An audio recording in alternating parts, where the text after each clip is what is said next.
Olá pessoal, eu sou o professor Gerson Pereira e esta é a quarta aula do módulo 3 do meu curso básico de Direito Administrativo, cujo tema são os atos administrativos. Nesta aula vou apresentar os requisitos de validade, também conhecidos por elementos do ato administrativo, detalhando os conceitos correspondentes à competência, finalidade, forma, motivo e objeto. E ao final resolverei questões de concursos acerca desses elementos. São 5 os requisitos de validade ou elementos do ato administrativo: competência, finalidade, forma, motivo e objeto. Cada um desses elementos define especificações de como o ato deve ser formado. A ausência ou inconformidade com um ou mais desses elementos, em regra, torna o ato nulo. Porém, se a não conformidade referir-se aos elementos competência ou forma, dependendo do vício, o ato poderá ser corrigido, ou, em outras palavras, convalidado. E, nesse caso, o ato é anulável. Ato anulável significa que a administração, de forma discricionária, avalia se é melhor para o interesse público anular ou convalidar o ato. Elemento competência.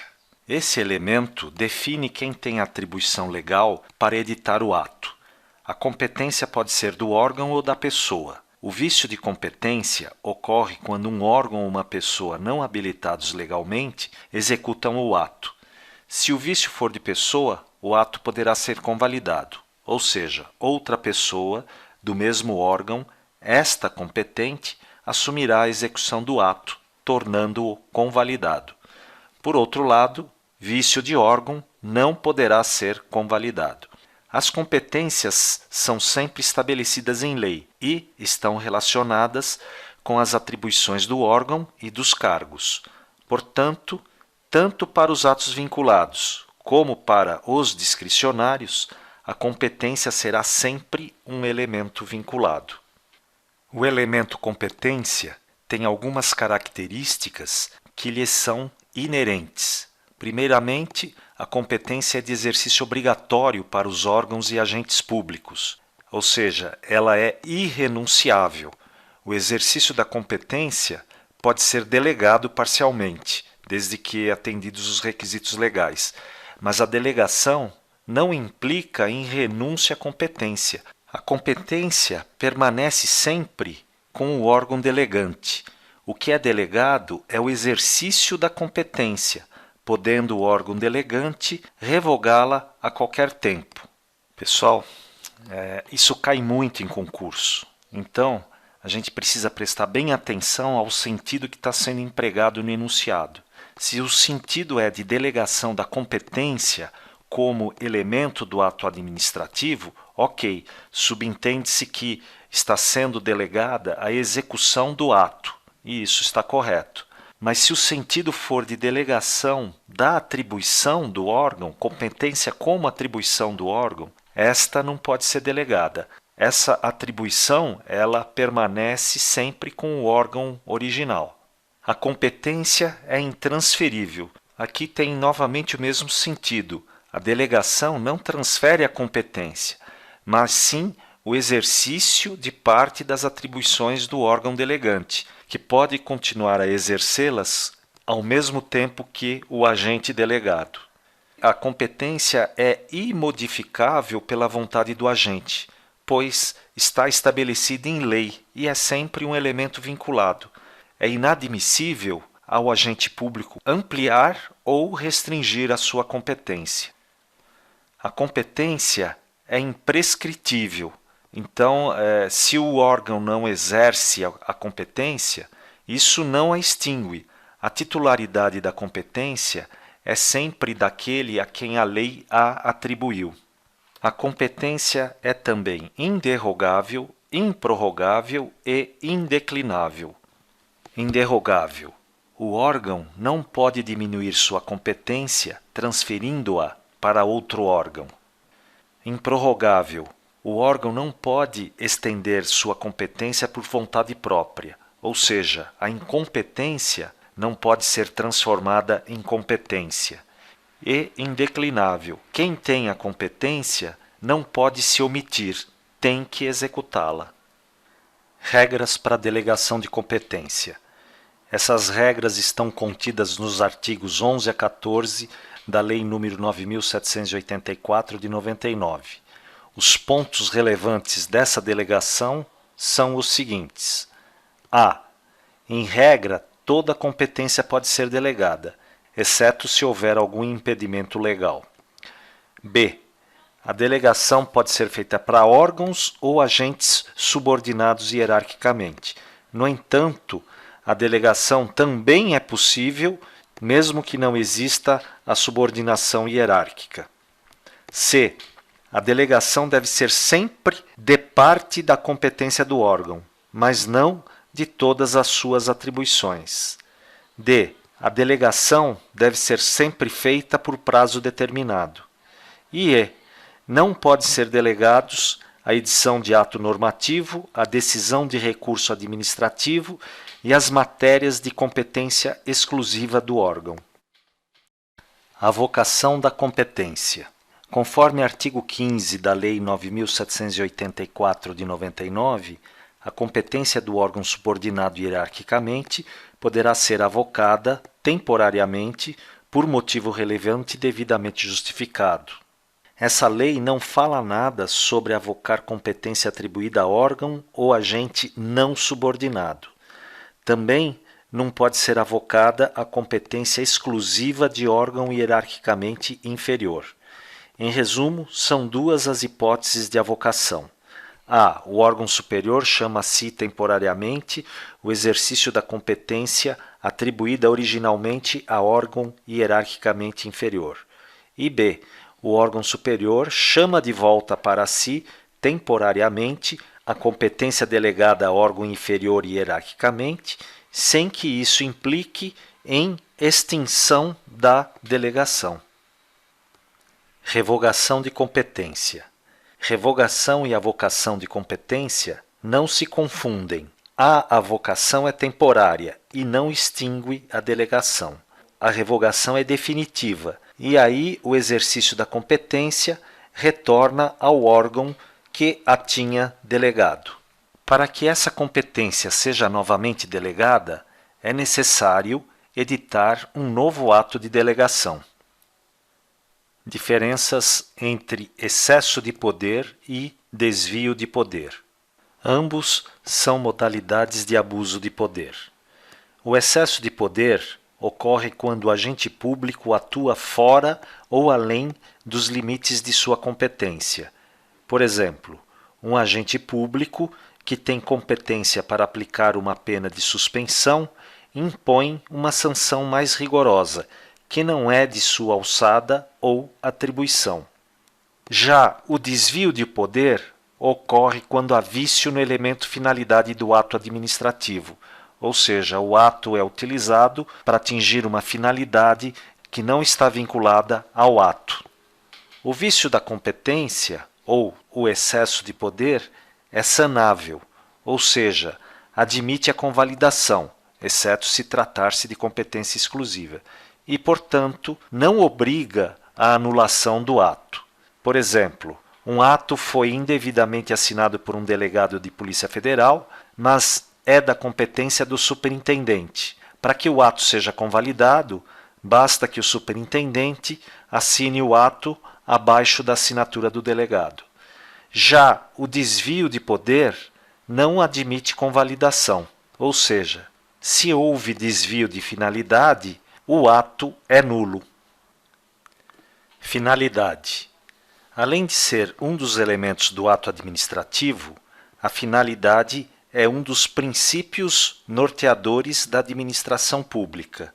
Assim, todo ato da administração pública deve ter por finalidade a satisfação do interesse público. A finalidade é um elemento vinculado do ato e está estabelecido em lei. Assim, o agente público não tem liberdade para escolher a finalidade do ato. A finalidade tem duas dimensões.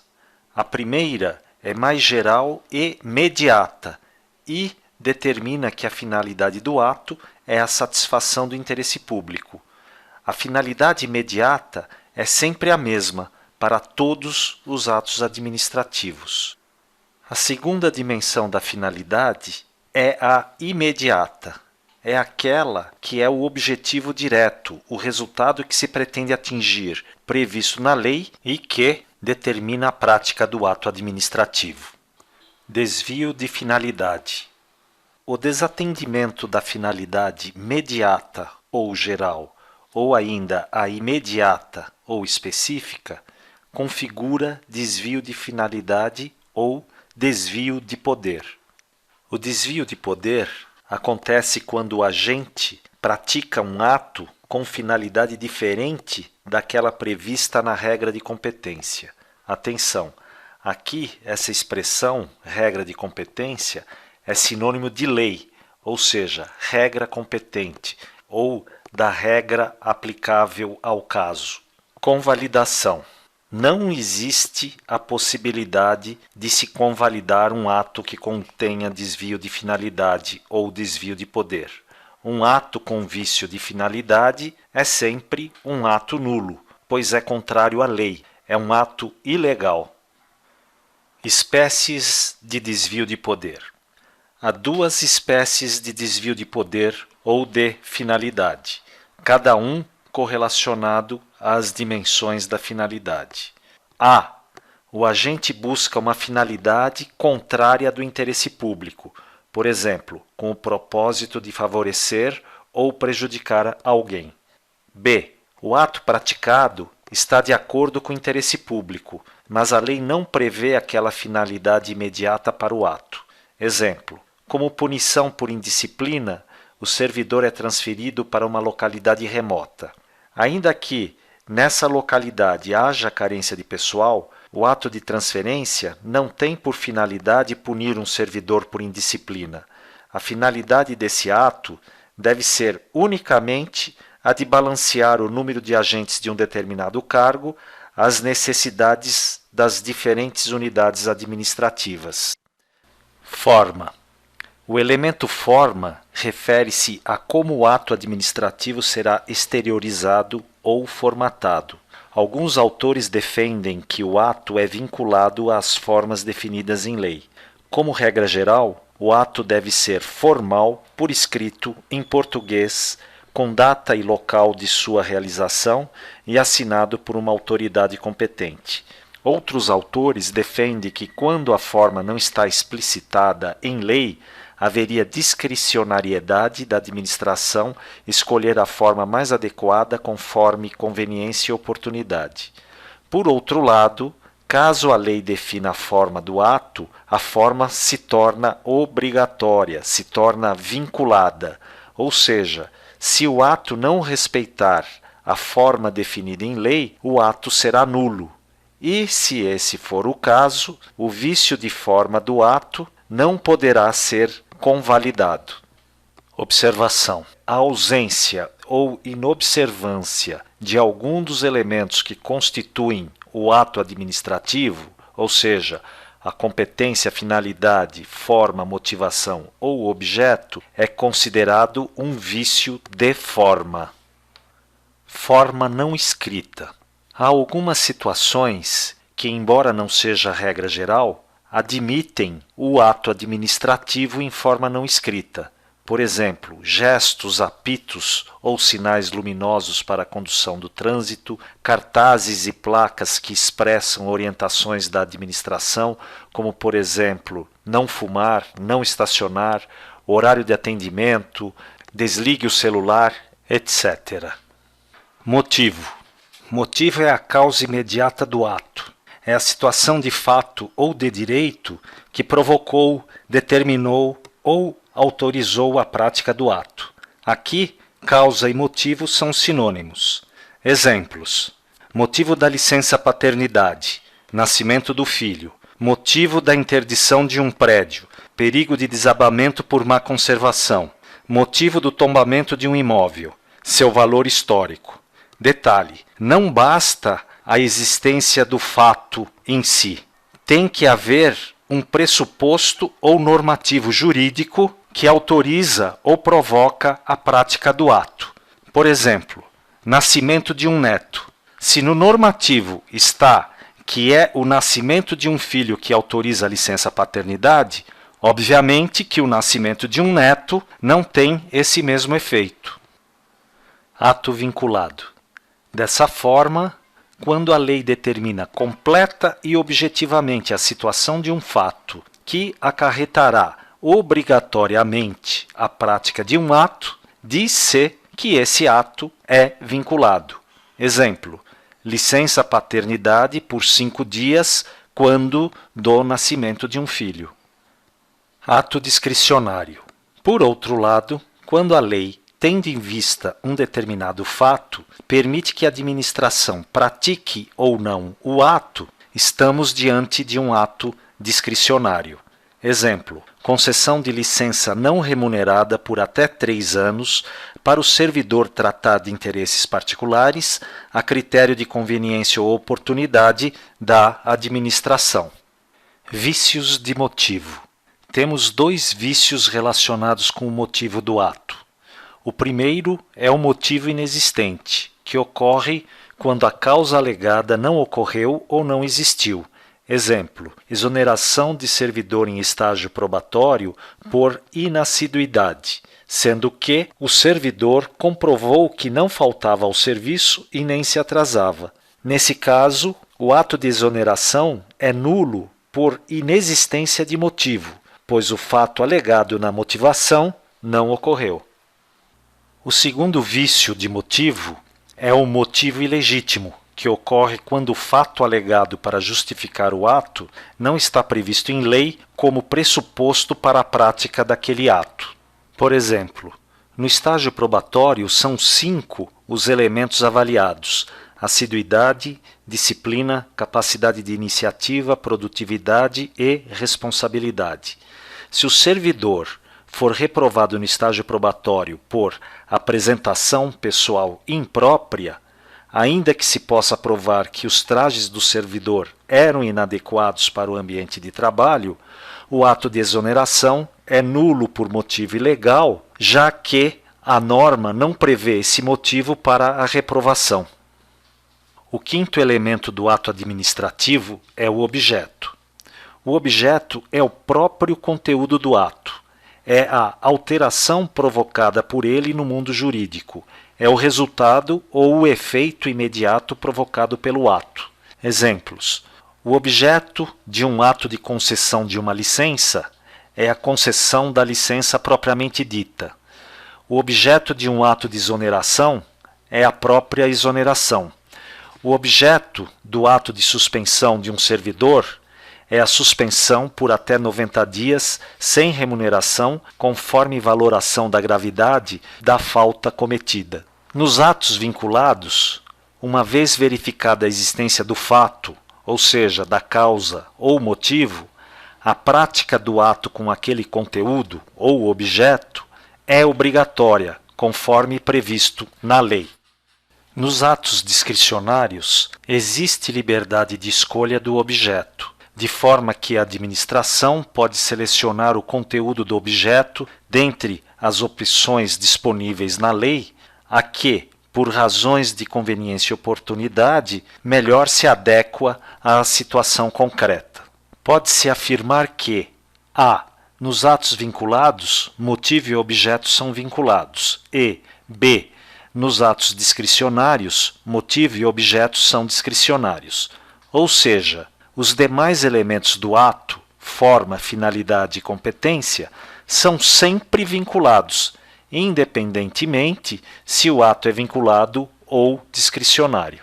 Observação. Sempre que se falar em mérito administrativo, estamos nos referindo às escolhas da administração pública quanto ao motivo e objeto. Vícios de objeto. Basicamente, existe vício no objeto quando o resultado do ato viola a lei, regulamento ou normativo. São 2 as situações em que isso pode ocorrer. Primeira, ato praticado com conteúdo não previsto em lei. Exemplo, a Lei 8.112 de 90 prevê situações que provocam a suspensão do servidor, sem remuneração, por até 90 dias. O ato que determinar suspensão por 120 dias será nulo por vício de objeto.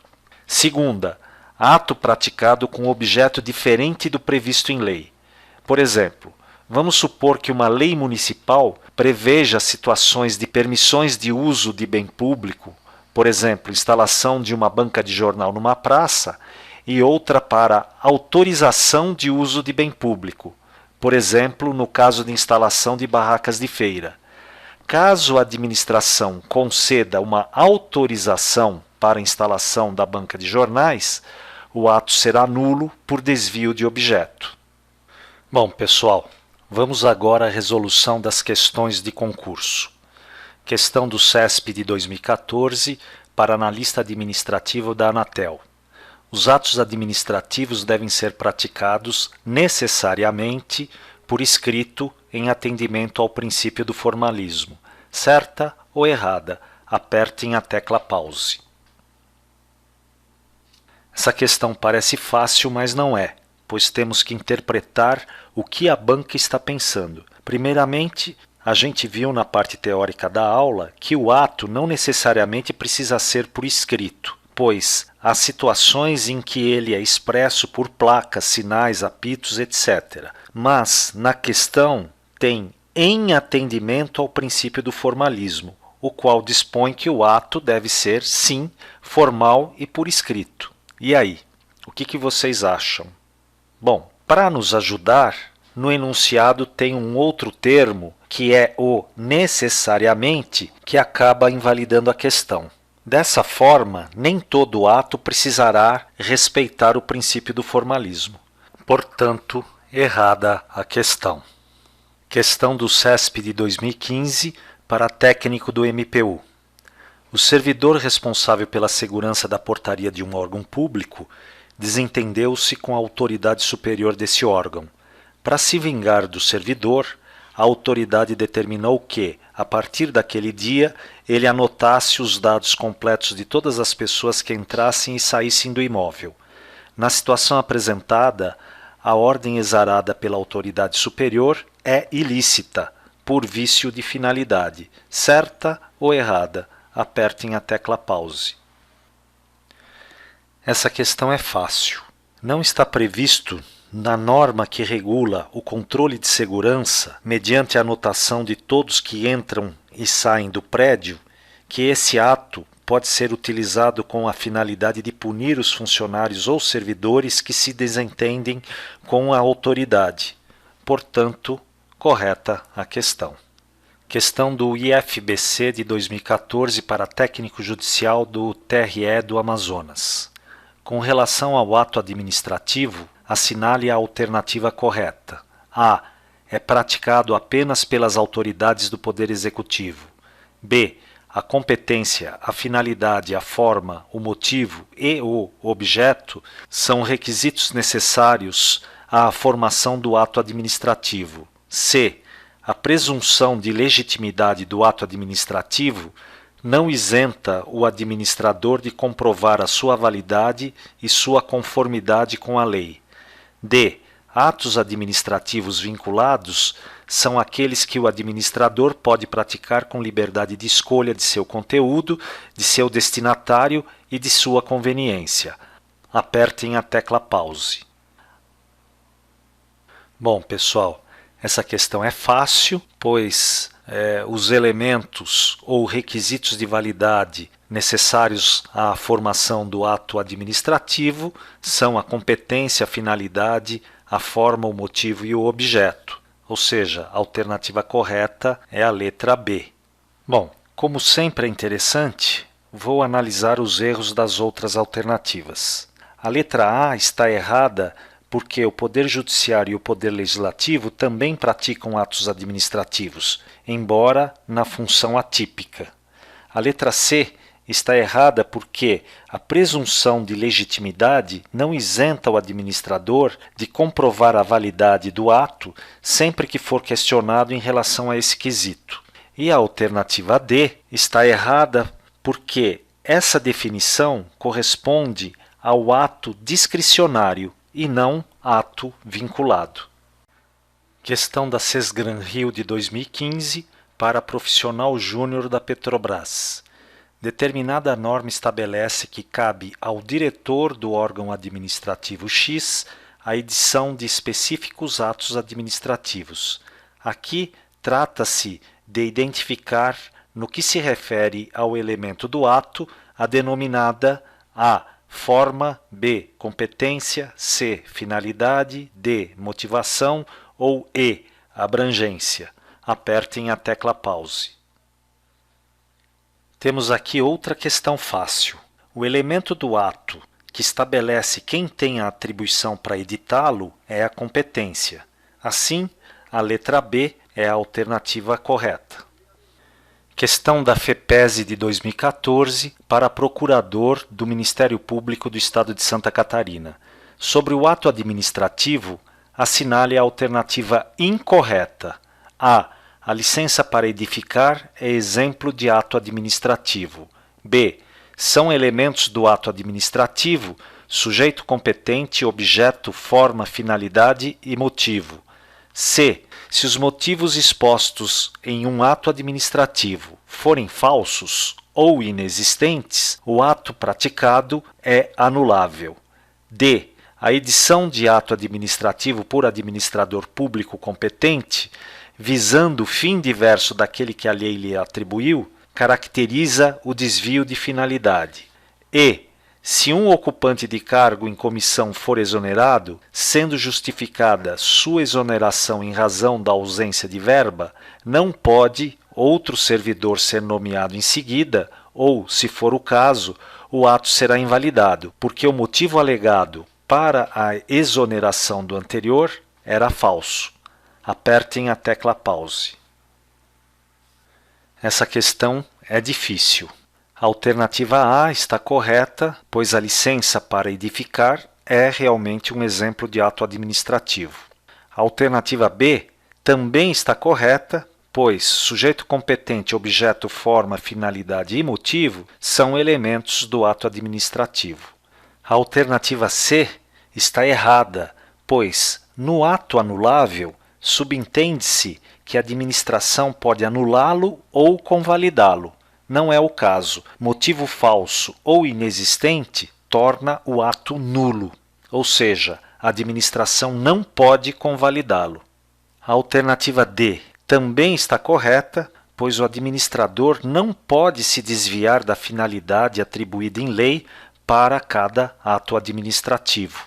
E a alternativa E também está correta, pois a causa alegada para a prática de um ato deve ser verdadeira, senão o ato será inválido. Portanto, a alternativa incorreta é a letra C.